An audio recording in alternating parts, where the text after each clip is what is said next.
자, 27번 뭐 여러분이 풀어보셔도 될 것 같고요. 이따가 풀어야 되나?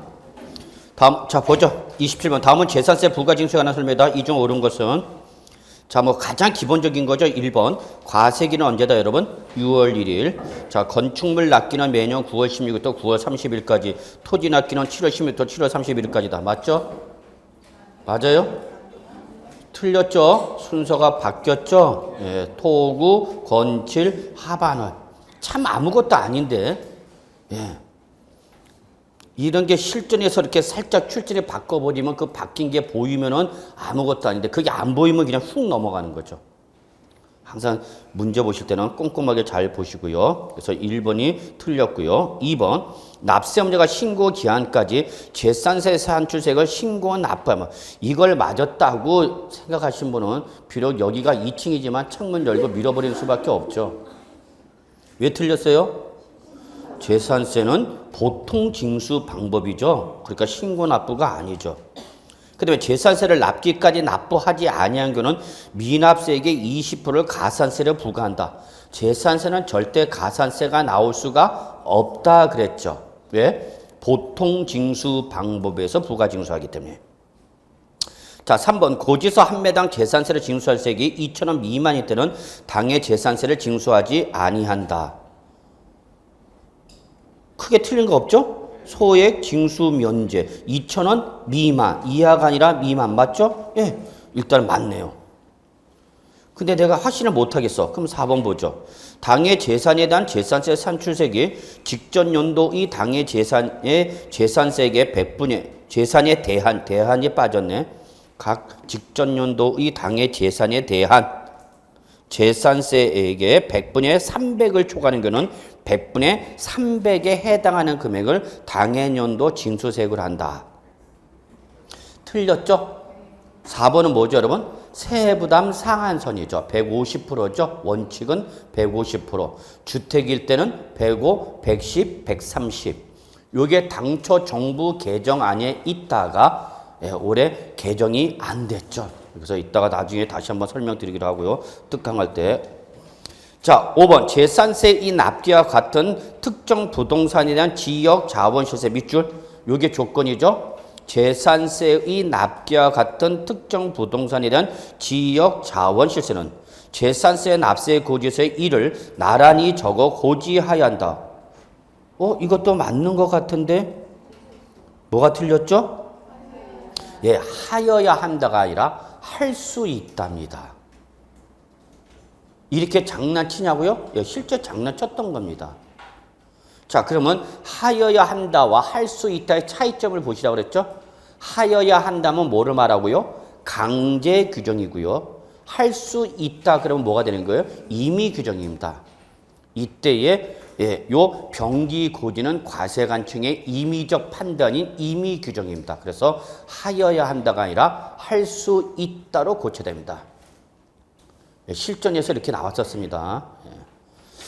자, 그 다음에 28번은 뭐 여러분 어려운 거 없어요. 바로 납기를 물어보는 건데, 자, 4번만 한번 체킹합시다. 주택분 재산세 산출세액이 얼마? 5만 원 이하인 경우는 납기를 9월 10일부터 9월 30일까지로 하여 일시에 부가징수해야 된다. 맞아, 틀려? 틀렸죠. 왜 틀렸어요? 뭐가 틀렸어요? 5만 원 이하가 아니라 10만 원 이하죠. 10만 원. 그럼 5만 원은 왜 나오냐? 종전 규정입니다. 종전 규정. 그러다가 10만 원 이하죠. 그 다음에 10만 원 이하일 때는 9월 달이 아니라 7월 달에 일시에 부가징수할 수 있는 거죠. 그렇기 때문에 틀렸어요. 자, 그런데 시험에 나왔어요. 보세요. 얼마 이하면 10만 원 이하이면 언제? 7월 하반월에 일시 부가징수할 수 있다. 이런 식으로 문구가 나왔어. 그런데 출전에 이걸 어떻게 장난쳤냐면은 이거는 어디 때만 적용하는 거예요? 주택분 재산세일 때만 적용하는 거죠. 근데 이거를 출전에 살짝 이렇게 바꾼 거죠. 토지분 재산세액이 이렇게 바뀌었어. 그러니까 여기다만 초점 맞추신 분은 이걸 놓치는 거죠. 요거를 살짝 뭐 해야 되는데 주택에 대해 이걸 이렇게 바꿔버린 거죠. 그러니까 이걸 보신 분은 10만 원대 7월달 맞네 라고 하면은 그분은 함정이 넘어간 거죠. 출전이 주택분을 살짝 뭐로 바꿔서 토지분으로 바꿨죠. 실제 최근에 이렇게 장난쳤습니다. 그러니까 참 아무것도 아닌데 출전의 말장난을 이렇게 교묘하게 장난친 거를 잡아내실 수 있죠. 토지분 재산세액은 10만 원 이하인 경우에도 무조건 어디로 가야 되는 거예요, 여러분? 9월 하반월로 가야 되는 거죠. 그렇잖아. 토구 건칠이니까. 그러니까 토지분 재산세는 가액과 관계없이 딱 정해져 있는 거 언제야? 9월달. 일시에 부과징수 쓰는 건 언제 때 얘기야? 주택분 재산세 얘기죠. 근데 요거를 요렇게 바꾼 거죠. 최근에. 그러니까 가만히 보면은 어려운 내용도 있지만 사실 기본적인 내용인데 출제는 이렇게 키워드를 이렇게 바꿔버린다는 거. 예, 이런 게 최근에 출제 경향이니까 항상 잘 키워드를 항상 잘 보시기 바랍니다. 자, 5번만 보죠. 5번은 여러분 적으세요. 요거는 1, 2, 3, 4는 묶으시고요. 1, 2, 3, 4는 특징이 뭐죠? 정기분이죠. 딱 정해진 날짜. 근데 5번은 수시분이죠. 수시분. 예, 그래서 재산세는 정해진 날짜 외에도 언제든지 수시로 부가징수할 수 있죠. 그래서 시장 군수는 과세 대상의 누락이나 위법 또는 착오 등으로 인하여 이미 부과한 세액을 변경하거나 또는 수시 부과하여야 할 사유가 발생할 때는 자 동그라미 5로 수시로 자 이렇게 된 거죠. 29번 한 번 더 풀어보죠. 20회 기출문제네요. 2009년도 문제죠. 자, 지방세법상 재산세 징수에 관한 설명 틀린 것을 한번 봅시다. 1번, 납세무자는 재산세 납부세액이 1000만 원 초과할 때는 납부할 세액의 전부를 분납할 수 있다. 답이 손 들고 있죠? 아, 이렇게도 쉽게 나와. 응? 이게 왜 틀렸지? 그러면 이제 어려워지는 거야. 뭐야, 여러분? 물납이야, 분납이야? 응? 뭘 물어봤어요? 지금 분납을 물어본가? 물납을 물어본가? 뭘 물어봤는지도 몰라? 그죠? 분납이죠? 분납은 얼마야? 500만 원 초과죠. 500만 원 초과. 물납은? 예, 바로 이거 갖고 장난쳤잖아, 출제니.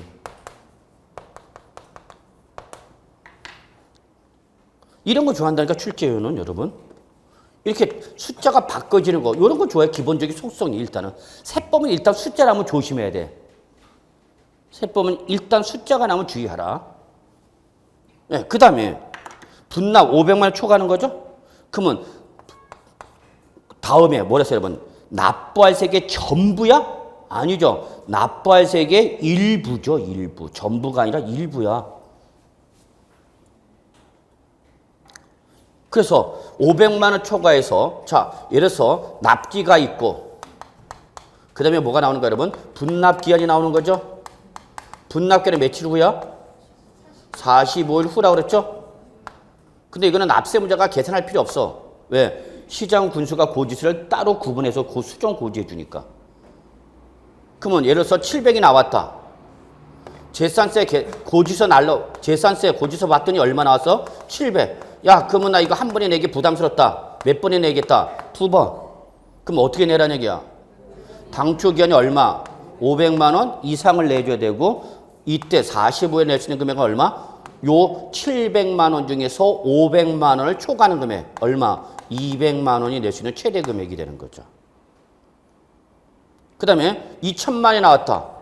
고지서 받았더니 2천만 원이 나왔어. 여러분 2천만 원짜리 재산세 고지서 본 적 있어? 예, 2천만 원짜리 고지서는 금태가 둘러 있습니다.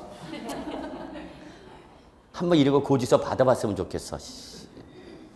그럼 한 번에 내기 어떻게 한다? 부담스럽다. 나 몇 번이나 거쳐 낼래? 2번. 그러면 이때는 이 분납 기한에 낼 수 있는 금액은 요 세액의 몇 프로야? 50%야. 그러니까 이때 낼 수 있는 금액은 얼마? 1000만 원이야. 그러면 당초 기한에 얼마를? 1000만 원 이상을 내줘야 되는 거죠.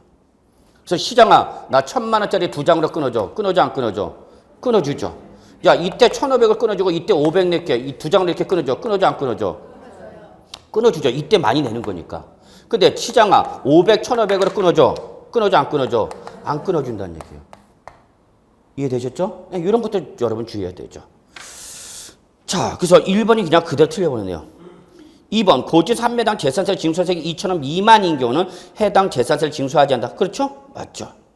3번 납세 문제는 재산세 납부세액이 1,000만 초과하는 경우 해당 지방자치단체의 관할 구역에 소지하는 부동산에 하나여 법령이 정하는 바에 따라서 자 여러분 1번과 3번 묶으셔야죠. 1번은 뭘 물어본 거고 분납, 3번은 물납이죠. 물납이니까 여기는 얼마 초과야? 1,000만 원 초과죠. 이때는 뭐로 물납하는가? 관할 구역 안에 소지하는 부동산 밑줄. 요게 바로 물납 가능 자산이죠. 물납 가능 자산은 뭐야? 관할 구역 안에 소지하는. 그러면 노원구 재산세 낸다. 그러면 물납하겠다. 그러면 그 재산은 어디에 써야 되는가? 노원구에 있는 부동산으로 물납하시는 거죠. 그래서 법령이 정하는 바에 따라서 물납할 수 있다. 맞는 말이죠? 자, 4번 토지분 재산세 납기죠. 토지분 재산세가 9월 하반월 맞죠? 5번 보통 징수 방법에서 부가징수한다. 그래서 1번에서 쉽게 답을 찾았으면 어려운 문제가 아닌 거고요. 넘어가죠. 자, 그 다음에 31번부터는 종합문제입니다. 31번부터는 종합문제. 자주 나오는 케이스죠. 종합문제, 별표 3개. 그래서 단독 문제로, 개별 문제로 2문제 정도 물어보고 나머지 개별 문제 2문제를 뺀 거를 다른 데서 물어보기 때문에 게 바로 종합문제죠. 자, 33번 보겠습니다. 12회 때 기출문제죠. 옛날 거죠. 한번 보죠. 재산세가 난 답이 설명이 틀린 것은 1번 재산세 납세 문제는 과실현재 재산을 밑줄 사실상 소유하고 있는 자다. 자, 크게 틀린 말 없죠? 어느 날 현재? 예, 항상 보유세니까 과실현재 잡아놓고 소유자인데 앞에 뭐가 붙어서 사실상 원칙 맞죠? 2번 매매 등의 사이로 소유권이 변동이 있었음에도 이를 신고하지 않아 사실상의 소유를 확인할 수 없대. 그럼 이때는 예외대로 누가라고 하는가 여러분? 공부상. 그래서 1번이 원칙, 2번이 예외를 말하는 거죠. 3번 신탁법에 의하여 수탁자 명의로 등기된 신탁재산의 경우로서 위탁자별로 구분된 재산에 대해서는 위탁자가 납세무자다. 맞아 틀려? 틀렸죠. 위탁자가 아니라 뭐야 여러분? 수탁자죠. 수탁자. 이게 작년 개정된 거죠. 작년까지는 뭐였어? 위탁자였어요. 왜? 위탁자가 사실상의 소유자니까. 그다음에 과세관청이 이 위탁자를 잡으러 다니려니까 행정 절차가 복잡해져. 그래서 일단은 누구한테 때리겠다? 수탁자한테 때리겠다. 그리고 수탁자 때리면 수탁자가 네가 해당 위탁자한테 받아내라. 그건 네가 알아서 하라는 얘기죠. 4번 보세요. 4번. 반드시 체킹해 두셔야죠. 주택에 대한 재산세 과세 방법은 중요합니다. 그래서 여러분 서브노트 338쪽 서브노트 338쪽 양가리 본 주택에 대한 재산세 과세 방법 나왔죠 여러분? 찾으셨어요? 338쪽 맨 밑에 그 중에서 3번이 제일 중요하다고 그랬죠? 3번 겸용주택 그 다음에 다음 페이지에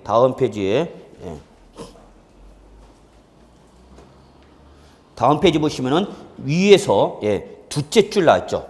아파트 등의 공동주택 밑줄 하나 또 다시 밑줄 하나 다가구 주택 밑줄 하나 다가구 주택은 건축법상 뭐지만 단독주택이지만 세법은 뭐를 취급한다? 공동주택을 취급하죠. 그래서 이때 1세대가 독립하여 구분 사용할 수 있도록 밑줄 구획된 부분인 전용면적별로 전용면적을 뭐로 본다? 한 구의 주택으로 본다. 그 얘기죠. 그 내용을 끌고 온 거죠. 그래서 33번에 4번이 바로 그거죠. 다가구 주택은 1세대가 독립하여 구분 사용할 수 있도록 분리된 부분, 구획된 부분, 분리된 부분인 전용면적을 왜 한 구의 주택으로 보는 거죠. 공동주택과 똑같은 거죠. 여러분 아파트 재산세 가구별로 때리는 거죠. 아파트 가구별로 때리잖아 재산세. 소유권이 달라지니까. 그러면 다가구 주택도 자 다가구 주택 봅시다.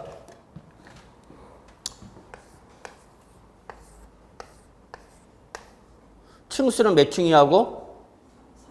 3개층이 하죠. 그 다음에 바닥 면적은 주거에서 하는 바닥 면적 얼마고? 660제곱미터 이하이죠. 그리고 하나가 더 붙는 거죠. 어떤 조건? 가구 수가 19세대 이하 된 점. 자, 그러면 우리는 건축법상 요거를 뭘로 봐? 단독주택으로 보는 거죠. 그런데 세법은 뭐로 보겠다? 공동주택으로 보겠다는 얘기죠. 공동주택. 그러니까 지금 구획된 무슨 별로? 전용 면적별로 재산세 계산하라 그 얘기죠. 그러니까 몇 개의 주택을 보라는 얘기야? 5개. 그러면 요 단독주택에서 공시된 가액은 뭐가 나와 있는 상태야? 개별주택 가격이 나왔겠죠. 무슨 주택이니까 건축법은 단독주택이고 단독주택이니까 무슨 가격이 공시돼서 개별주택 가격이 공시돼서 예를 들어서 5억 원이 나왔어. 그러면 이 5억 원을 각각의 무슨 비율로 면적별로 몇 개로 나누라는 얘기야?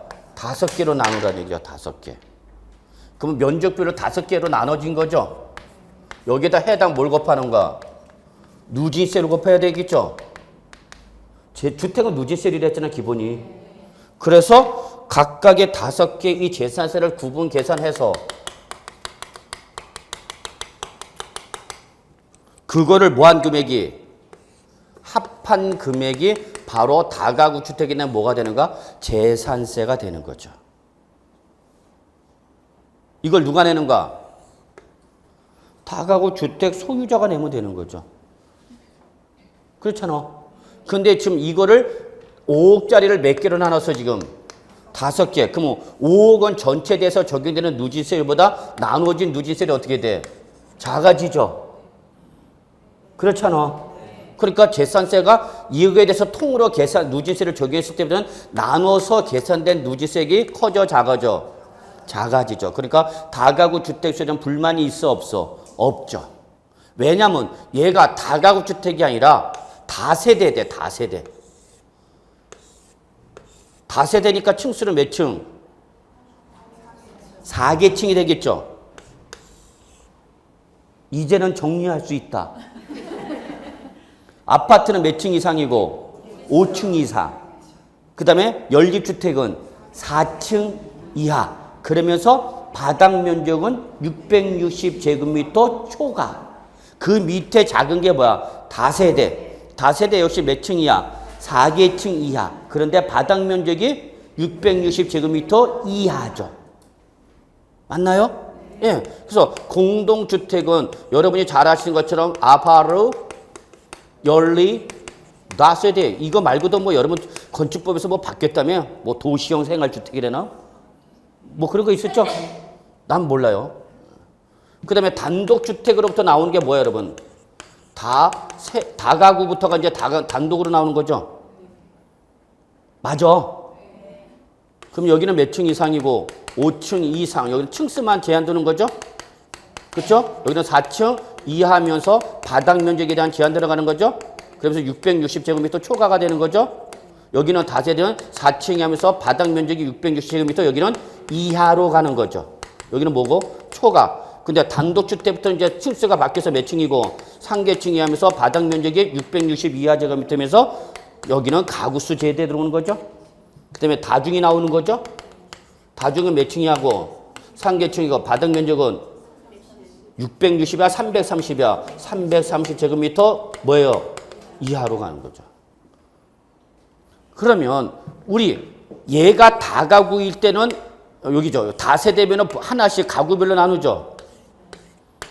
다세대는 하나로 보는 거죠. 그럼 이 사람은 층수가 하나 더 크다고 해서 세부담이 커져버리니까 얘도 얘처럼 모두 다가구도 다세대처럼 어떻게 했다? 나눠서 재산세 계산하겠다 그 얘기죠. 이해하시겠어요? 세법은 다가구나 다세대나 별 차이가 있어 없어? 없다고 보는 거야. 왜? 하나의 건물에 여러 세대가 살고 있는 건 똑같아. 다만 규모가 작을 뿐이야. 그런데 다세대면은 이때는 가구별로 계산하는데 다가구일 때 단독주택은 전체까지 재산세 때려버리죠. 그럼 높은 누진세를 적용되죠. 그래서 너도 뭐처럼 다세대처럼 나눠서 계산해 주겠대 그 얘기죠. 이게 세법이죠. 결론, 나눠서 계산한 게 다가구 주택수에 유리한 거야, 불리한 거야? 유리한 거야. 왜? 금액이 어떻게 되니까? 나눠지니까. 근데 다가구나, 다세대나 연립이나 아파트는 다 가구별로 소유권이 구분되면서 각각 소유권이 인정되다 보니까 가구별로 나누어진 거죠. 그죠? 그러니까 다세대도, 다가구도 얘처럼 나눠서 계산하겠다 그 얘기입니다. 이해하시나요? 예. 그래서 문제가 있죠. 재개발, 재건축 들어가면 다가구 주택 이거 부셔버려야죠. 왜? 소유권이 몇 개만 주니까 입주권 하나밖에 안 준다며. 그러니까 이거 급하게 뭘로 바꿔? 다세대로 만들어야 된다며. 그럼 다세대는 소유권이 복수로 인정된다며. 자, 그래서 그게 좀 공법상에 그 개정됐나 안 됐나? 죄송합니다. 제가 확인해 봐야 되죠. 여러분한테 물어보면 안 되죠. 자, 그래서 보시면 되겠고요. 5번이죠. 재산세액이 2,000원 미만인 경우는 재산세를 징수하지 않고, 요거 뭐죠? 소액 징수 면제 말하는 거죠. 그 다음에 납부세액이 500만 초과하면 뭐 할 수 있다? 분납할 수 있다. 맞죠? 예. 자, 그 다음에 어디로 가냐면요. 나머지 다 종합 문제 좀 풀어보시고요. 37번에 오류가 있어서 잠깐 한번 보겠습니다. 162쪽에 37번. 자, 심한 문제인데, 예. 다음은 재산세 납세 문제에 관한 설명이다. 옳은 것은 가장 난이도가 높은 문제 중에 하나다. 재산세 납세 문제에서 가장 난이도가 높았던 문제 중에 하나가 바로 37번입니다. 보죠. 이거는 외운 대로 문제 푸는 것이 아니라, 풀었어요? 아, 그래서 진작 얘기해 주시죠. 예. 그 다음에, 예. 39번은요. 풀었나? 어디까지 풀었어요? 43번까지? 42번 우리가 한번 풀었죠? 네, 하나씩 찾아야 된다는 거. 자, 46번 한번 볼까요? 46번. 토지 구분인데, 죄송합니다. 45번 한번 보죠. 45번. 자, 45번의 문제 특징은 여러분 밑줄 법인이나 단체가 소유한 농지입니다. 밑줄 안 했죠, 요거는. 법인이나 단체가 소유한 농지입니다. 그런데 007 분리 과세 대상이 되는 걸 물어봤습니다. 외우실 필요가 없어요. 1번, 농지법에 따른 농업법인. 밑줄 농업법인이면 농업을 주업으로 하는 법인이죠. 그렇기 때문에 농업의 경쟁력 제고 측면에서 007 분리로 합니다. 근데 거기 뭐라 했어요, 여러분? 주식회사라고 그랬죠? 예, 그 말이 또 나온 이유가 있어요. 예전에는 농업법인이라도 주식회사는 상법상 영리법인이기 때문에 혜택을 안 줬어요. 그러다가 우리나라는 지금 현재 농업이 거의 특히 종자가 거의 좀 몇 개 없어요. 여러분 종로 나가면 종묘 씨 이렇게 파는 데 있잖아. 우리나라 지금 시종이 별로 없어요. 고유한 게. 그러니까 지금 설사 주식회사라더라도 주된 영업을 농업으로 하는 법일 때는 혜택을 주기 위해서 007 분리과세가 적용되도록 이게 예전에 개정된 거서 주식회사라는 걸 이유 놓은 것은 예전에는 주식회사 할 때는 제외했어. 근데 지금은 주식회사라 하더라도 여러분 포인트는 뭐에다 포인트 줘야 돼? 농업법인. 그래서 항상 이게 보세요. 법인이나 단체가 소유하는 농지와 개인이 소유하는 농지는 우리 세법상 과세 입장이 달라요. 개인 소유 농지는 영세적이죠. 그러니까 가급적 대규모를 촉진하기 위해서 무조건 원칙에 뭘로 간다? 007 분리로 가는 거죠. 근데 법인이나 단체가 소유하는 원칙 뭘로 간다 여러분? 종합입니다. 그런데 예외적으로 뭘 적용하는 경우가 있다? 007 분리도 과세하는 경우가 있다. 지금 요거를 물어보는 문제입니다. 요거 45번은. 그래서 일단은 농업과 관련된 법인이나 단체다라면 일단은 어디로 보내자? 007 분류. 그래서 1번 농지법에 따른 농업법입니다. 그러면 주식회사를 하더라도 007 분리 적용입니다. 2번 한국농어촌공사. 농어촌공사인가 지금? 농어촌공사가 아니죠. 농어촌공사 맞나요? 이게 바뀐 것 같은데. 갑자기. 응? 네, 하여튼 갑시다. 한국농어촌 공사가 중요한가? 그러니까 혜택을 줘야 되겠죠? 예. 3번, 종중. 절대 놓치면 안 되죠. 종중 10벌 끄게. 그러면 종중은 날짜와 관계없이 여러분 우대 대상, 규제 대상. 우대 대상이야. 그래서 종중이 소유하는 농지나 이면은 007 분리입니다. 4번, 법인이 요거는 특징이 뭐냐면 매립이나 간척에서 취득했다는 게 특징입니다. 무슨 취득? 원시 취득이죠. 예, 그러니까 농지의 신규 공급이 일어나는 거죠. 우대 규제, 우대해줘야죠. 단 과세기를 현재 실제 용량에 사용하고 있지 않는 이런 예, 이렇게 시비 걸어요, 여러분. 농지인데 실제 용량에 사용하고 있지 않다. 그러면 농지야, 농지가 아니야? 농지가 아니야, 여러분. 예. 수험생인데 공부를 안 한대. 그건 뭐야? 학원도 가끔 가다 나온대. 오전 수업 듣는데 12시 나온다? 한 명 있어, 이제. 또 이따 한번 1교시 마지막 교시에 올 사람 있어. 저쪽에 한 명. 끝날 때 와요. 다 알아? 몇 명이나 된다고. 자, 5번. 그래서 4번은 왜 틀렸어요, 여러분? 실제 용량에 사용하면 문제가 아닌데 사용하고 있지 않는. 예, 외울 필요 없죠, 여러분? 이런 거 외우는 거 아니죠? 5번 밑줄 사회복지사업자죠. 사회복지사업가 우대해줘야죠. 예, 복지후생시설에 있는 분들 먹이 살리겠다는 얘기야. 그래서 사회복지사업자가 복지시설의 소비용에 공하기 위하여 소유하는 농지. 그래서 복지후생시설의 옆에다가 농지 사갖고 자기 애들 시키는 거죠. 야, 씨 뿌려. 예, 그래서 애들 뿌리고 예, 농지 먹이 살린 다음에 자 나가 그러면 되는 거죠. 그래서 계단에 뭐 이렇게 하고 있죠.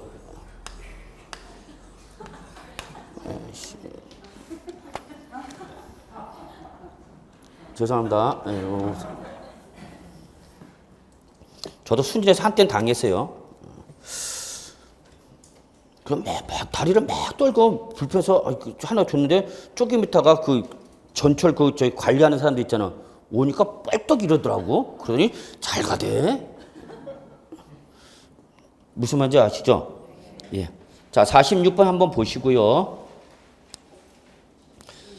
자, 47번 한번 보겠습니다. 아, 요즘 이런 데서 시험에 나온다는 게 문제죠. 업종 특성상 대규모 토지를 필요하는 업종의 토지로서 밑줄, 이게 뭐죠? 별도 합산가세 토지죠? 자, 얘는 외우지 마시고 그 업종을 생각하십시오라고 말씀드렸죠.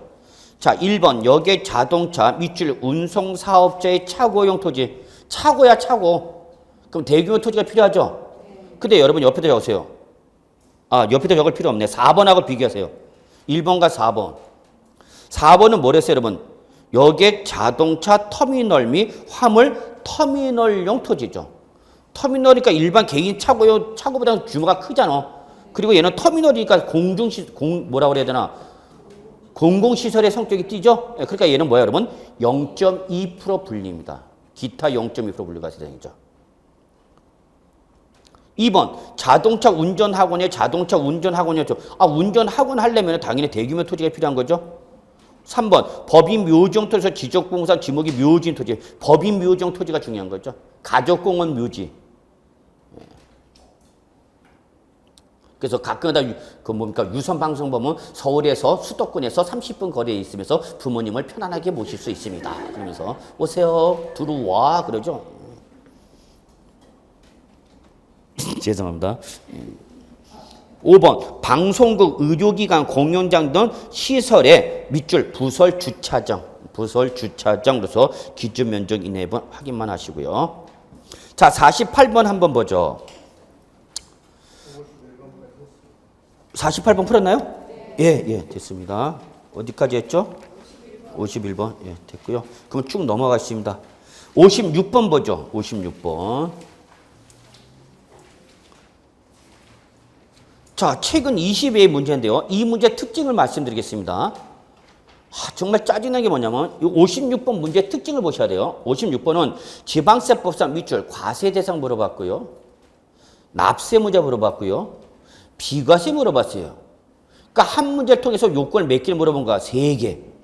예전에는 과세 대상이면 과세 대상, 납세 문제면 납세 문제, 비과세면 비과세. 따로따로 구분했는데 요 문제의 특징이 박스로 나오면서 과세 대상, 납세 문제, 비과세에 관한 설명에서 옳은 것을 골라라. 예. 그리고 상당히 어려운 문제였어요. 어려운 문제. 특히 보세요. 기업, 지방세법 또는 관계 법령에 따라 재산세가 밑줄 경감되는 토지. 위에다 적으세요. 비과세가 되거나 면제 또는 경감되는 토지. 이때 이러한 경감되는 토지일 때는 토지의 경감비율에 해당하는 토지는 자, 얘들은 별도나 종합합산 과세 대상에서 제외합니다.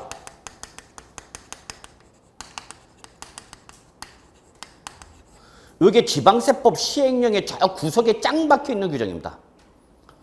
솔직히 말씀해서 이때 강의할 때는요, 22회 때는 이런 내용은 안 했어요. 근데 처음으로 저 지방세법 시행령에 짱 박혀 있는 이 규정을 그대로 여러분한테 끌고 온 겁니다. 그래서 지방세법 또는 관계법령, 여기서 지방세법 또는 관계법령이라서 지방세 기본법이나 지방세 특례 제한법을 말하는데 어쨌거나 재산세가 뭐가 되거나 비과세가 되거나 면제, 이건 당연한 거죠. 비과세니까 당연히 과세, 합산 과세 해야 안 해? 제외되는 거죠? 그래서 요거라도 좀 물어봤으면 여러분이 그래도 좀 그동안 배운 지식을 동원해서 풀 수 있겠는데 면제 또는 뭐 경감되는 토지일 때 그 경감비율에 해당하는 토지는 별도 합산과세 토지나 종합합산과세 토지에서 뭐 한다 여러분? 제외한다. 요 규정을 끌고 왔습니다. 처음입니다. 공인중개사 시험에 처음으로 요 문구가 나옵니다. 기억이. 그러면서 니은도 처음으로 공인중개사 시험에 나옵니다. 기억과 니은은 다 처음 나온 겁니다. 이때 처음. 그전에 단 한 번도 안 나와서. 그러니까 제가 요즘 계속 여러분한테 얘기하는 것이 과거에 안 나왔던 조문을 끌고 들어온다는 얘기야. 왜? 이미 문제가 고갈됐기 때문에. 그래서 니은 보세요. 국가가 선수금을 받아 조성하는 매매형 토지로서 사실상 조성이 완료된 토지의 사용권을 무상으로 받은 자는 재산세를 납부할 의무가 있다. 요거는 뭐냐면요. 이거예요. 국가 등과 무슨 계약을 체결하고 여러분? 연부 매매 계약을 체결하고요. 거기에 대해서 뭐가 부여되어 있으면 무상 사용권이 부여되어 있으면 이때는 이 세 가지 조건을 충족하면 이때는 국가 등의 소유 토지라더라도 국가 등의 소유에 대한 비과세를 적용하고 적용하지 않고 누구한테 매수 계약자한테 납세무가 있다라는 거죠. 요거에 대한 지방세법 시행령 규정입니다. 바로 니은이. 그래서 얘도 처음으로 시험에 나옵니다. 공인중개사. 그리고 최근에 한 번 더 나왔죠. 그래서 이때 국가가 선승을 받아 조성하는 매매 토지에서 사실상 조성이 완료된 토지에 대한 사용권을 무상으로 받은 자가 있다면 바로 그 자가 매수 계약자인 걸로 똑같이 걔가 뭐 내라? 재산세 내라 그 얘기입니다.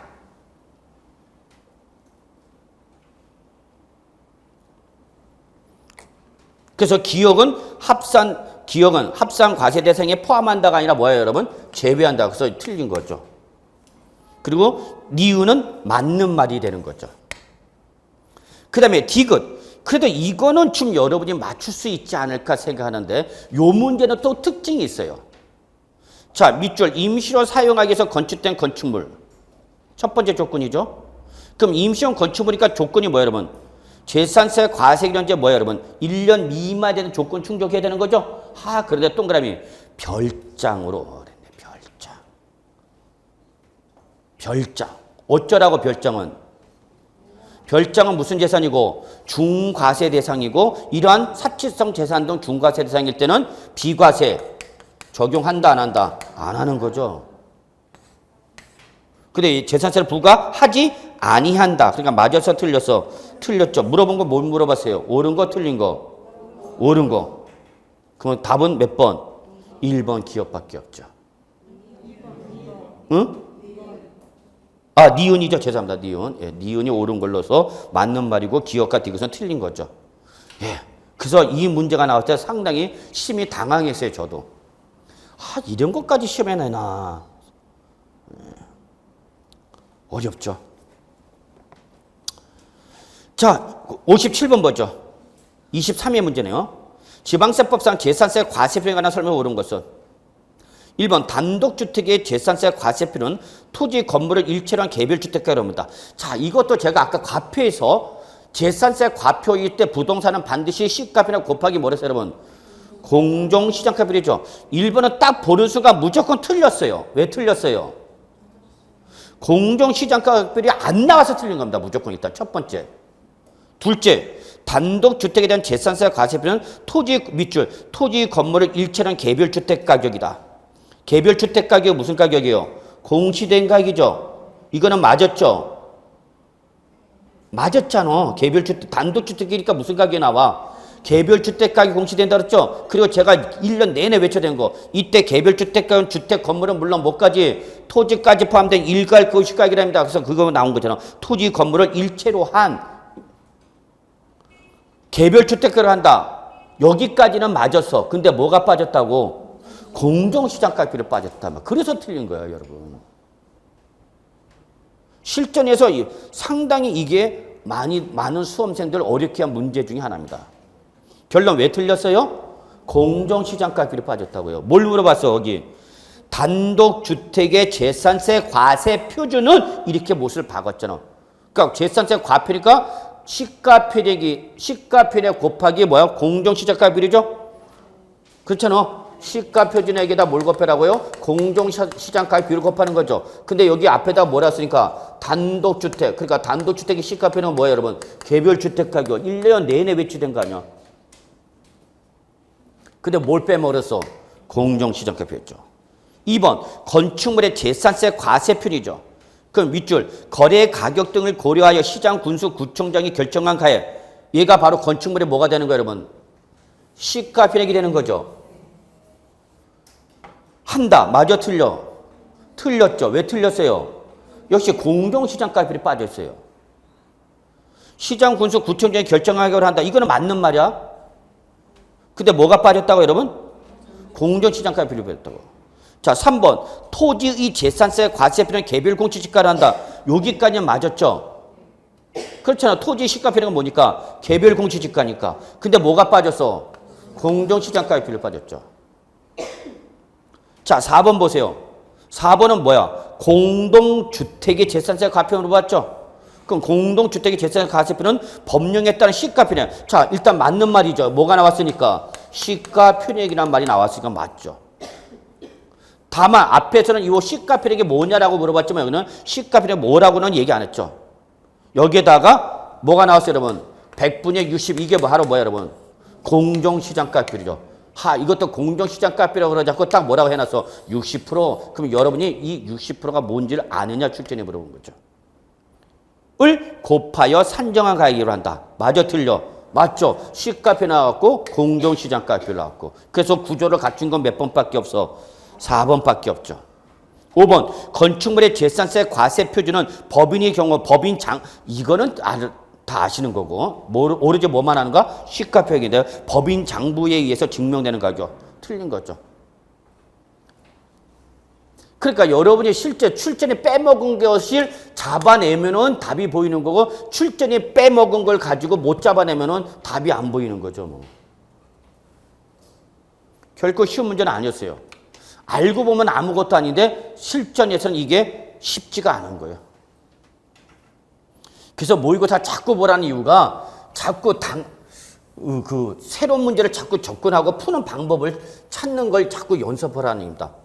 그래서 저는 객관식 문제를 어떤 분들은 교수님 다음 시간에 몇 번부터 몇 번까지 풀어갖고 오면 돼요? 저는 풀어갖고 오지 말라고 그래요.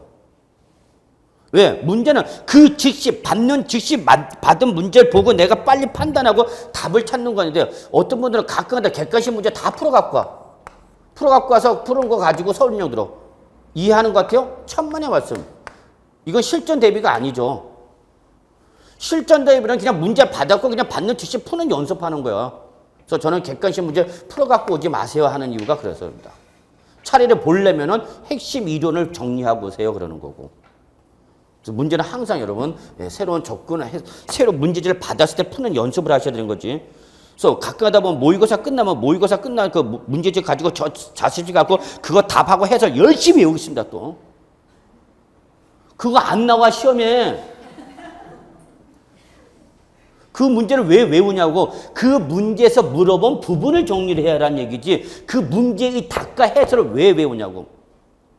가끔가다 저한테 이런 분 계세요. 교수님, 저 기출문제 풀면 다 풀어요. 아, 그러세요? 예, 기출문제 풀면 다 답이 나온대. 그런데요. 근데 왜 모의고사 보면 점수가 안 나오죠? 원인은 뭐예요? 그분은 실전, 모의고사나 실전 문제는 과거 기출문제들은 나와 안 나와? 안 나오죠. 근데 그분은 과거 기출문제 답을 외운 거야, 그분은. 보고, 그 다음에 기본적으로 강의할 때 선생님들 기출문제 포커스를 맞춰서 하기 때문에 그 나온 게 생각나서 그 기출문제라는 거죠. 근데 실전에서는 그 나왔던 문제가 그대로 나오냐고 절대 안 나오죠. 조금 바꾸죠. 다른 부분 물어보죠. 그러니까 제가 얘기하는 거는 모의고사를 풀어도 좋다는 얘기야. 그러면 모의고사의 답과 해설을 외우지 마시고 그 물어본 섹터에 관련된 이론을 쭉 보란 얘기죠.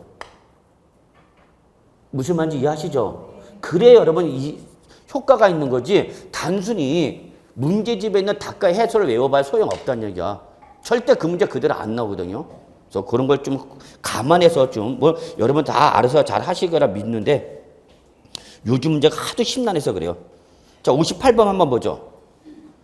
지방세법상 재산세 과세표준과 세율에 관한 설명서 옳은 것은 21대 문제요. 하여튼 19회, 18회부터 문제가 상당히 복잡해지기 시작합니다. 자, 1번 보죠. 옳은 거 물어봤죠? 지방자치단체장은 세율 조정이 불가피하고 인정되는 경우, 그쵸? 이 말 나왔죠? 재산세 세율 조정이 불가피하고 인정되는 말 나왔죠? 그러면 조례로 정하는 바에 따라서 표준세를 몇 프로 범위에서 50% 가감할 수 있죠? 그때 뭘 거쳐서 가감한 세율은 5년. 아, 무슨 소리야? 해당 연도. 아, 이렇게 마지막 고쳤네. 이씨. 2번. 다가구 주택 나왔네요. 다가구 주택은 1가구가 독립하여 구분 사용할 수 있도록 뭐 분리된 부분을 한 그릇 들어본다. 맞았죠? 이 경우 그 부속 토지는 밑줄 무슨 면적 비율? 건물 면적 비율에 따라 각각 나눈 면적을 한 그릇 부속 토지 보라. 여기서 무슨 면적 나왔죠? 여기는 면적 비율 나왔죠? 이거를 재산세 납세 문제에서 시가편익 비율을 요걸로 바꿨죠. 건물 면적 비율로. 자, 3번. 그래서 2번은 맞죠? 어쨌거나 2번은 맞는 거야. 네, 그러면 2번이 답이 되겠죠. 잘 모르겠어? 3번. 법령에 따른 별장과 고급주택은 1000분의 40. 그 밖에 주택은 누진성이 한다. 맞아, 틀려? 틀렸죠. 이거 맞았다고 그러면 이제 들이받아야 돼요. 저도. 뭐 이제 막판이야, 나도. 고급주택은 일반 주택과 구분해야 안 해? 안 하죠. 4번. 토지와 건물의 구분 소유자가 다른 주택에 대해서 세율을 적용할 때 해당 주택의 토지와 건물 가액을 여기 뭐라 했어요? 밑줄 소유자별로 구분 계산한 이렇게 말 바꿨잖아. 뭐랬어 아까? 합산한 그걸 바꾼 거 아니야.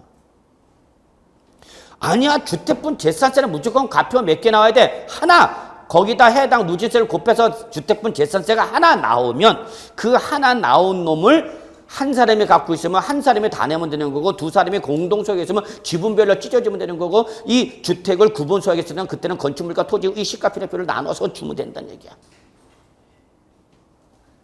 맨날 나만 해. 여러분이 해야 되는데. 5번 보세요. 이것 봐라. 법령에 따른 밑줄 고급 주택의 재산세 과세 표준은 시가편익 곱하기 공동시장가 여기까지 맞았죠? 근데 여기 뭐랬어? 100분의 70. 아니잖아. 100분의 70은 뭐일 때야? 토건이죠. 모든 주택은 몇 프로야? 60%. 이렇게 장난쳤네요.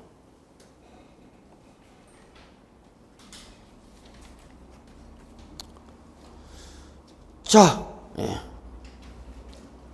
쉬운 것도 한번 합시다. 61번. 밑줄 몇 회? 24회. 야, 씨. 60번. 다음 문제 지방세법상 가장 높은 재산세 표준세율이 적용되는 거. 1번. 골프장. 게임은 끝났네. 이렇게도 쉽게 나온다. 그러니까 어려운 문제도 있지만 뭐도 있다 여러분? 쉬운 문제. 쉬운 문제는 놓치면 안 되죠. 그래서 저는 여러분들 강조하는 것이 항상 출제는 보세요. 출제는 난이도 조정합니다. 모든 문제를. 그래서 어떻게 내라? 상, 중, 하로 나누라. 요거 30% 이내에서 내라. 요거 25%에서 35% 이내에서 내라. 나머지 다 중급으로 배정하라. 그러면 결국은 여기만 맞춰도 여러분은 충분히 70% 맞힌다는 얘기죠. 수치상으로는. 그러면 제가 지금 얘기하고 싶은 건 이거예요. 이런 데 너무 초점 맞춰서 공부하지 마시고 요런 데서라도 정확히 맞추면 된다. 그렇게 생각하셔야 된다는 얘기죠. 그러면 지금 61번 같은 경우는 제가 지금 가장 이렇게 쉬운 문제도 나온다는 거죠. 골프장, 사치성 4%. 얘가 답이죠, 뭐. 그때 기분 좋게 1번에다 자, 맞아가세요 하고 1번 준 거 아니야. 2번 읍지역 소재 공장용 건축물 부속 토지. 뭐야 얘는? 괜히 봤네. 몇 포야 이거요? 0이죠 0이. 아니면 뭐야 여러분? 종합이죠. 그래도 0이나 종합이라 하더라도 4%가 제일 높은 거죠. 자 보세요 여러분. 우리가 토지를 구분할 때는 토지를 구분하는 이유는 뭐가 다르다 여러분? 세율 007 그 다음에 뭐야 여러분? 0.2% 분리죠. 그 다음에 뭐야 여러분? 별도죠. 그 다음에 뭐야 여러분? 종합이죠. 제일 높은 건 뭐야 여러분? 4%죠. 그러면 어떤 분이 시비 걸어요? 여보세요. 읍지역의 소재는 공장용 건축물 부속토지라도 기준면적 이내부는 뭘로 가는 거고? 0으로 가는 거고 기준면적 초과분은 어디로 가는가? 종합. 그래도 뭐가 높아? 4%. 그러니까 여러분 출전이 그거 시비 걸지 않은 거죠. 어떤 분이 이거 이의제기해야 된대. 뭔 소리 하겠어요? 아니 이내부는 0이고 기준면적 초과분이 뭐야 여러분? 종합이잖아. 종합이라 얘는 0.5%야 제일 높은 세율이. 근데 어쨌거나 지금 출제는 물어본 게 뭘 물었어? 제일 높은 거 물어봤잖아. 그럼 당연히 얘가 제일 높은 거죠. 뭐. 어쨌거나 얘가 나와도. 3번 고급주택. 야 4%짜리 아니야. 아니잖아. 고급주택은 누진세율이잖아 여러분. 4번 별도 합산 과세 대상 차고용 토지. 별도. 종합보다 낫잖아. 얘가 제일 버티고 있는데.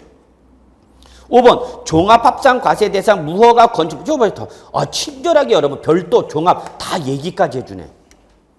여러분 헷갈리지 말라고. 세상에 이런 문제가 어딨냐. 차고용 토지는 별도. 무허가 건축 토지는 종합. 우리가 얘기 안 해줘도 다 아는 거야 근데. 그러나 어쨌거나 별도나 종합이나 하더라도 뭘 물어봤어? 제일 높은 세를 물어봤으니까 얘가 다 1번이 답이 될 수밖에 없는 거죠. 이해하십니까? 예, 이렇게 보시면 되죠. 자, 그 다음에 62번 보겠습니다. 62번. 시간이 얼마 안 남았네. 자, 62번. 다음은 주택에 대한 재산세 과세 방법에 관한 설명입니다. 틀린 것은 별표 2개. 1번. 주택을 2인 이상이 공동 소유 밑줄 또는 토지와 건물 소유자가 다를 경우 구분 소유 밑줄. 이러한 경우라 하더라도 당해 주택에 대한 세율을 적용할 때는 당해 주택이 토지와 건물가액을 자 동그라미 합산한이죠. 근데 아까 구분했죠? 찾아봤었죠? 예.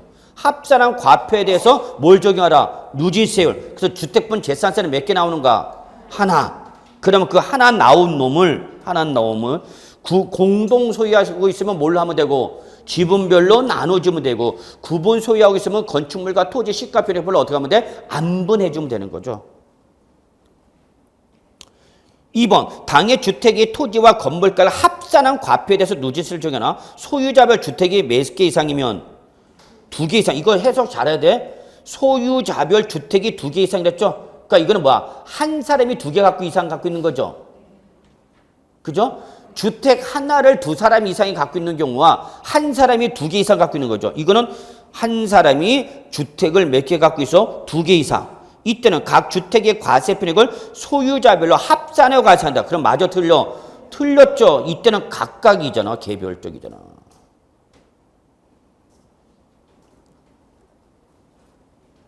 여기는 왜 틀렸다고 여러분? 소유자별로 합산. 이 말에 틀렸다고. 뭐로 바뀌어야 돼? 주택별로 개별. 그렇게 되죠. 주택별로 개별. 이렇게 바꿔야 되겠죠. 자, 3번. 겸용주택이죠. 겸용주택인데 여기는 뭐랬어요, 여러분? 한 구라고 그랬네. 한 구의 건물이 주거와 주거의 용도에 겸용되는 경우에는 주거용으로 사용되는 면적이 전체 100분의 50 이상이면 이때는 한 구 전체를 들어보는 거죠. 근데 이게 한 구가 아니라 뭐라면 한 동이면 어떻게 돼?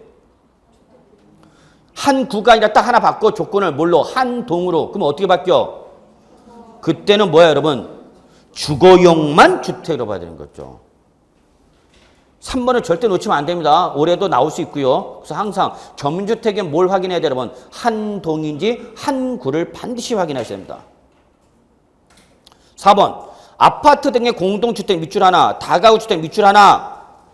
예전 특징이 한 동의 건물에 여러 사람이 살고 있는 거죠. 그래서 이때는 어떻게 해요? 1세대가 독립하여 구분 사유로 구획된 부분, 요걸 분리된 부분으로 했죠. 분리된 부분을 한 개 주셔본다. 맞는 말이죠. 5번 주택의 부속 토지 경계가 명백하지 아니한 때 밑줄 명백하지 않은 때 이게 조건이죠. 그러면 그때는 무조건 바닥 면적의 몇 배 여러분? 10배죠. 이렇게 보셔야죠. 63번 겸용주택 문제죠. 과세기는 이제 자 여기 동그라미 한 동이죠. 여기는 한 동의 겸용주택에서 전체 면적의 60%를 주거용으로 나머지를 상가로 사용하고 있는 경우 이 재산세 과세 방법에 관한 다음의 설명 중 옳은 것은 그럼 어떻게 해야 돼요, 여러분? 무조건 뭐만? 주거용만 주택으로 봐야 되는 거죠? 그럼 일단 1번 보니까 주거용만 주택으로 보아서 주택분 재산세를 과세돼 거기는 뭐를 포함한다? 부소토지를 포함한다. 맞아, 틀려? 맞죠? 맞잖아. 주택 부소토지 포함해서 과세해야 되잖아. 주택분 재산세는. 그리고 상가형 건물은 밑줄 뭘로 때려? 건물분 재산세로. 상가 부소토지는 토지분 재산세로 과세한다. 1번이 가장 맞는 말이네요.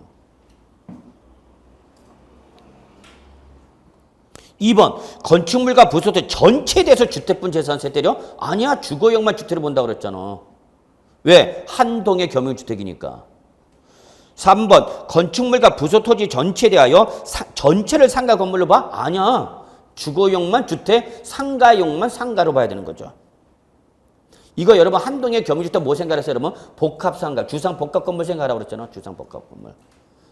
그게 떠오르면 돼요, 여러분. 주상복합건물 뭐 그런 거 있죠, 여러분. 자, 그렇게 좀 보시고요. 넘어갈게요. 65번 봅시다. 65번. 자, 지방세법상 재산세 납부에 관한 설명 틀린 것은 24회죠? 자, 얼마나 어려운지 봅시다. 1번. 건축물에 대한 재산세 납기는 매년 7월 16일부터 7월 31일까지다. 토구, 건축, 하반원 이상 없죠?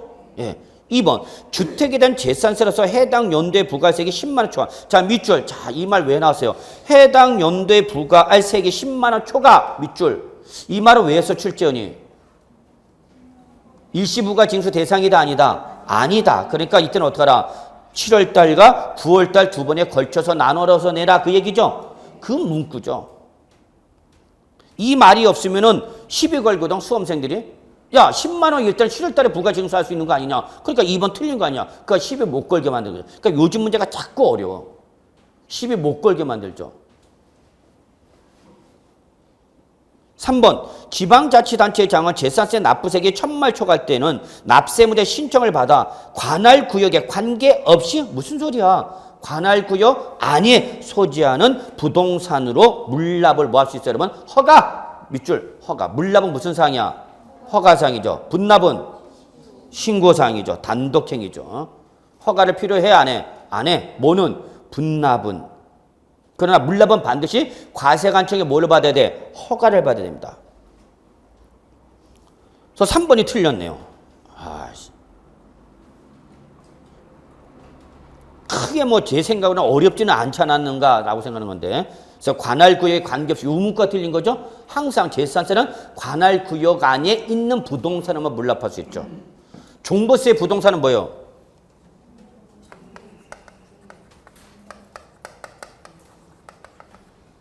자, 재산세에서 물납하는 자산은 뭐야? 당의 어디에? 관할구역 안에 있는 뭐야? 부동산이죠. 종부세는 종합부동산에서 어디에? 국내에 소지하는 부동산이죠. 차이가 있어요? 있잖아.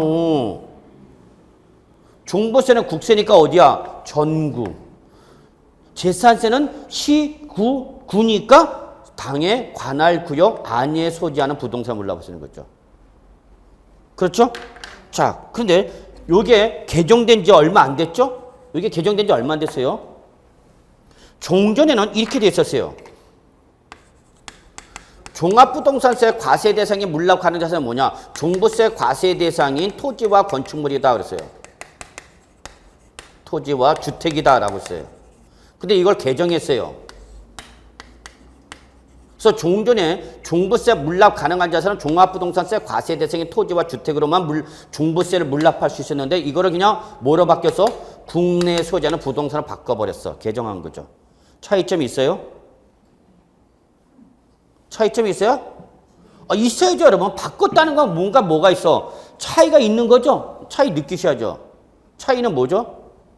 종부세 과세 대상이 아닌 부동산으로도 종부세 물납할 수 있어요? 있다는 얘기죠. 적어놓으세요. 종부세 과세 대상이 아닌 부동산이라도 어디 있으면 국내 소재면은 종합부동산세 물납할 수 있는 거죠. 이게 차이점이죠. 이게 개정의 취지. 이런 거 설명하는 거야, 개정세법 해설은. 그러면 시험에서 종부세에서 물납 가능한 자산은 종합부동산세 과세 대상이 아닌 부동산으로도 종합부동산세 물납할 수 있다. 그럼 맞는 말이다고 틀린 말이다고요? 맞는 말이다고요. 여러분 잠깐 서브노트 어디 보시냐면요. 저쪽 부가징수. 예, 361쪽 좀 봐주실래요?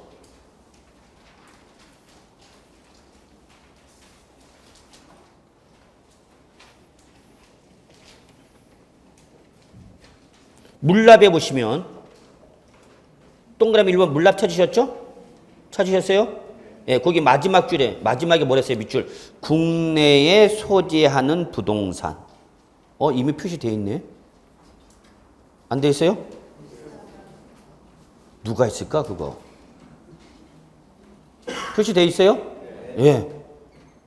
희한하네. 지금 열심히 적으려고 보니까 이미 표시되어 있어. 예, 요거 하나만 적어놓으세요. 결론. 종합부동산세 과세 대상이 아닌 부동산으로 물납할 수 있다 없다? 있다. 그 말이에요.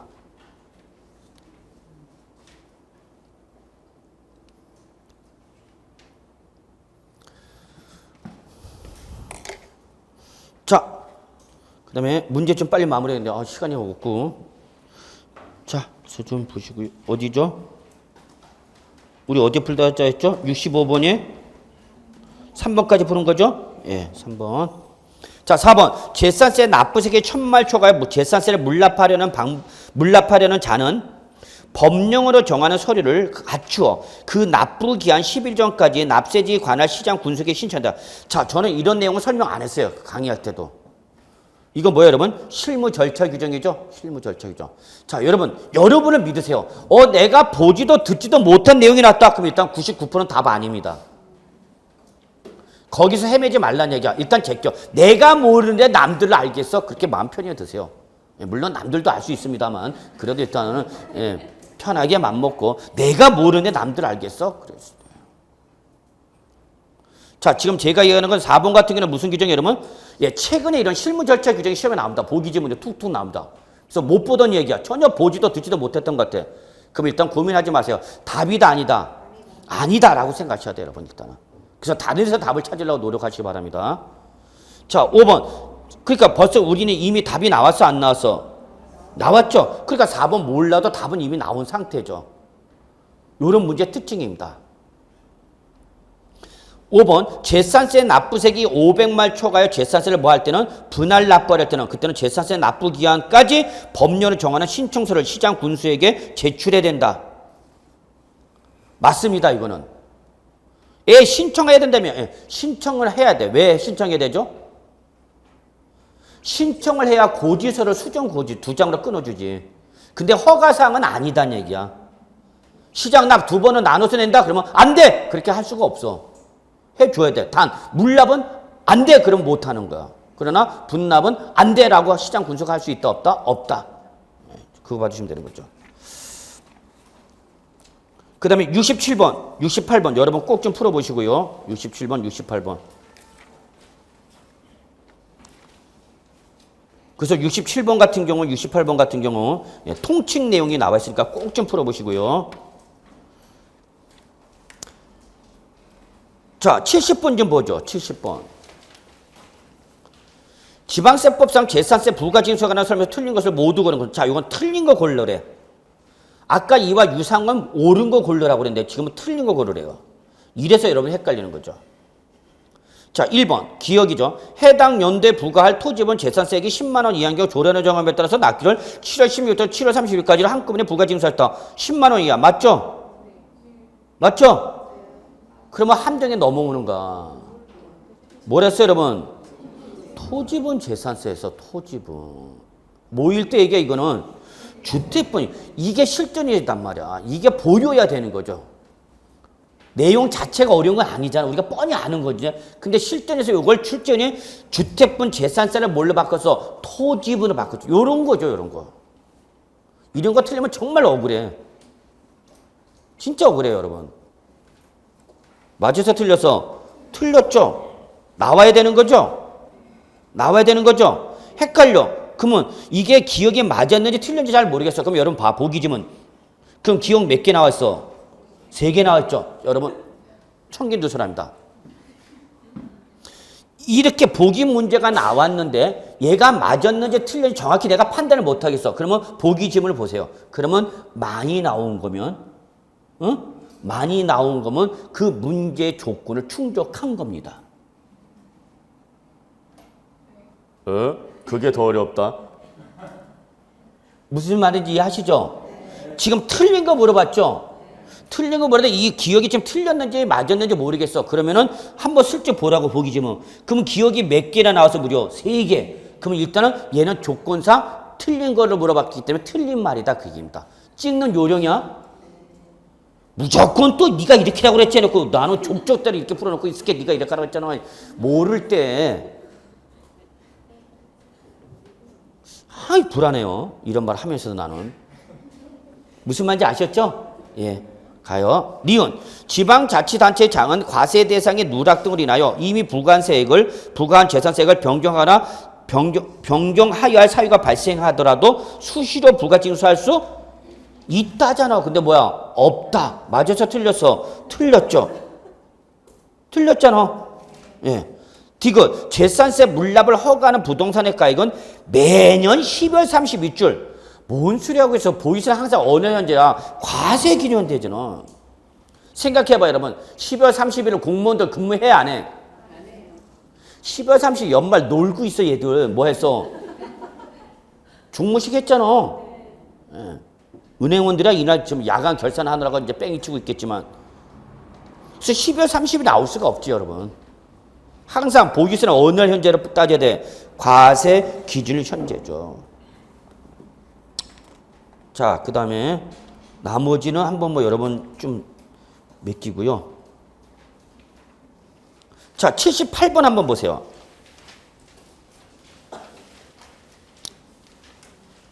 자, 보세요. 23일 기출문제거든요. 자, 거주자 갑은 2015년 2월 10일 거주자 을로부터 국내 소재 상업용 건축물인 오피스텔 아님 밑줄. 자, 오피스텔 아님 출전이 이 말을 했어. 이 말을 왜 했을까? 잠깐 일단 보류하고 을 취득하고 언제 취득했대요, 여러분? 언제 2월 10일. 그러면 2월 10일은 어떤 날이에요? 6월 1일 이전이란 얘기죠? 그럼 6월 1일 현재 소유자는 누구란 얘기야, 여러분? 이제 이렇게 어려워. 6월 1일자로 갖고 있는 사람이 갑이야, 을이야? 갑이야, 을이야? 갑이죠. 자, 여기 보세요. 이 문제가 왜 어렵냐면 보통 우리가 통상적으로 어떻게 해, 지금? 갑으로부터 을을 이렇게 가죠? 근데 이건 출제는 바꿨죠? 을로부터 갑 이렇게 바꾼 거야. 여러분 이게 아무것도 아닌데 출제는 그게 노리는 거야, 여러분. 우리가 통상적으로 갑을 병정 이렇게 나가죠? 근데 이거 출제 순서를 바꿨죠? 을로부터 갑이잖아. 그러면 6월 1일 이제 소유자 누구야? 갑이죠, 갑. 일단 이걸 잡아내는 거죠. 심지어는 여러분 민법에서 이런 문제가 나왔어요. 자, 갑, 을, 정 이렇게 나왔어요. 뭐가 빠졌어요? 이거 민법 사례 문제입니다. 실제 있었던 입니다. 2000년대 초반입니다. 그러니까 문제 풀다가 이 사람이 누구 찾아다녀?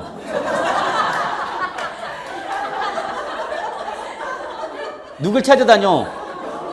그게 무서운 거야. 이 사람은 순간적으로 어떻게 하는 거야, 여러분? 병을 자기가 놓친 줄 아는 거예요.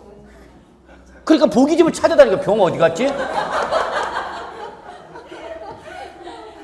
이거 진짜 실제 민법 사례 문제입니다. 실제로서 저희 주택은행 지점장 선배였습니다. 민법 그렇게 보부당당 위풍당당 난 민법은 거의 만점이다. 예, 과락 나왔어요. 그 지점장 근데 이때 문제가 어떻게 되냐? 한 장에 하나, 둘 반 나왔어요. 뭐 나왔어요? 뭐 투입했어요? 가불병정 투입한 거예요. 제가 그랬어요. 문제 분명히 보면서 이런 문제 나오면 풀지 마라. 거야 안 푼다. 왜? 그 지점장도 뭐라냐면 이거 풀면 안 돼.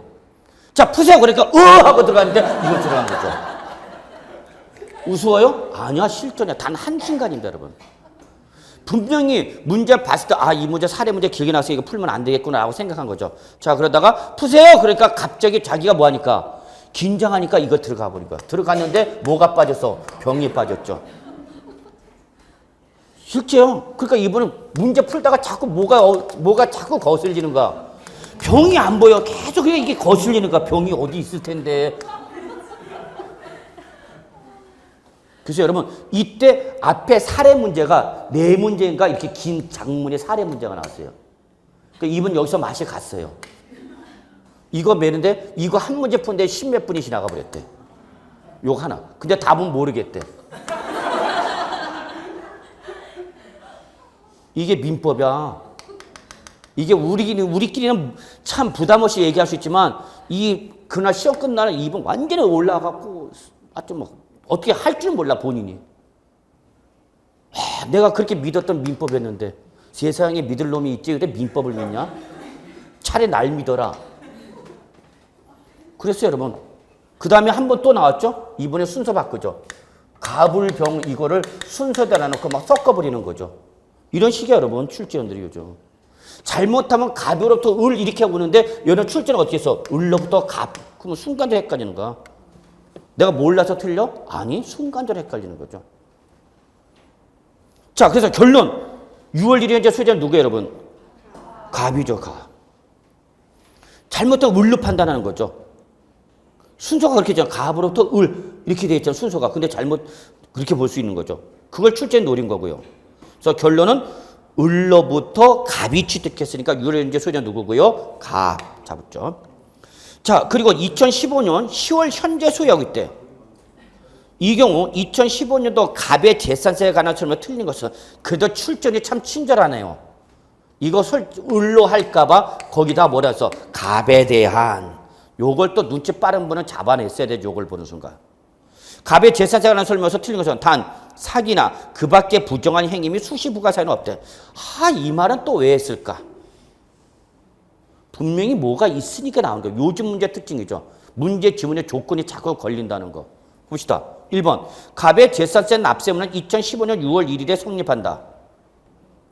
맞아요? 맞죠. 일단 모든 보유세는 어느 현재요? 과세 기준이죠. 이때 6월 1일에 소유자는 갑이야, 을이야? 갑. 그러니까 1번은 맞는 말이죠. 2번. 갑의 재산세 납세 의무자는 과세표준과 세액을 지방자치단체에 신고하여 확정된다. 만세. 그죠? 2번은 무조건 틀린 거죠? 네. 괜히 문제지만 복잡하게 만들어놨지. 답은 금방 줘버렸죠. 이해하시죠? 예. 자, 3번 보죠.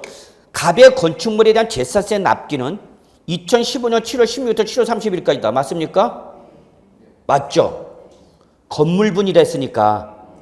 4번. 갑의 재산세 납세 문제는 2019년 5월 31일까지 지방자치단체가 부과하지 않으면 소멸한다.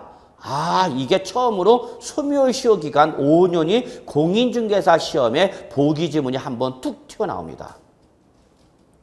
이때도 솔직히 소멸시효 기간은 5년이다라는 말은 계속 했었어요. 소멸시효는 5년입니다. 제적기간 5년이다 기본. 그래서 우리 세법상 사후 관련 항상 몇 년 관리한다? 5년. 그걸 몰랐어도 이미 답은 나온 상태죠. 그럼 여기 잘 보세요. 답과 어려운 문제 주문 순서를 보세요. 답은 이미 2번에서 뭐하면 찾았으면 4번 전혀 보지도 듣지도 못한 게 나와도 답하고는 영향을 미쳐 안 미쳐?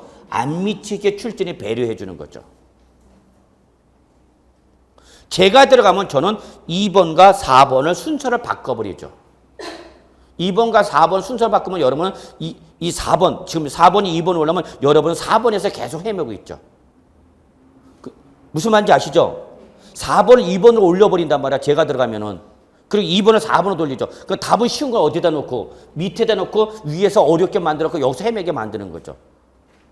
자, 실전 대비입니다. 이렇게 보기지문 1, 2, 3, 4를 보는 것에서 나 모르는 문제 나왔다, 어려운 문제 나왔다. 그러면 여러분 그걸 계속 붙잡고 있으면 안 됩니다. 빨리 어디까지 가라? 일단은 5번까지 빨리 보라는 얘기야. 그러면 5번까지 보는 과정에서 답이 쉽게 주어지는 경우도 아주 많아요. 출전이 문제 구성을 그렇게 하거든요. 배려를. 그런 걸 주의하셔야 됩니다. 자, 5번. 갑의 재산세 납부세액이 얼마 초과하면 1000만 초과하면 물납 신청이 가능하다. 맞는 말이죠. 자, 그런데 거기서 이제 한번 확인하겠습니다. 첫 번째 조문에 오피스텔 아님 이 말을 왜 했을까요? 자, 이거는 여러분이 시비 걸지 못하게 조건 거는 겁니다. 오피스텔은 그러면 건물분 재산세로 가세라는 얘기야? 주택분 재산세로 가세라는 얘기야? 예? 예, 건물분 재산세로 가세하는 거예요. 근데 오피스텔은 그냥 제외하고 풀라고 그랬죠? 오피스텔이 아니다. 그러면 오피스텔은 어떻게 되는가? 오피스텔은 우리 세법은 무슨 과세 원칙에 따라서 실질 과세 원칙에 따라서 얘를 뭘로 사용하면 주거로 사용하면 우리 뭐로 봐요? 주택이죠. 그럼 뭘로 때려야 돼요? 주택분 재산세로 때려야 된단 말이야. 그러니까 이런 거 시비 걸지 못하게 오피스텔은 논하지 말고 그냥 상업용 건축물을 가지고 얘기를 하라 그 얘기죠. 이해하십니까? 실제 요 문제가 나왔을 때 오피스텔을 가지고 많은 분들이 당황했어요. 그럼 오피스텔은 주택분 재산세로 과세하라는 얘기가? 아니, 오피스텔은 주거용 사용하면 주택분 재산세 과세 대상이 될 수 있으니까 이거를 가지고 이의 제기 못하게 오피스텔이다 아니다? 아니다. 그러니까 순수한 상업용 건물로만 생각하고 문제 풀어라 그 얘기입니다. 자, 일단 쉽시다. 너무 시간이 오래 걸렸네요. 죄송합니다. 제가 시간 컨트롤 못할게요.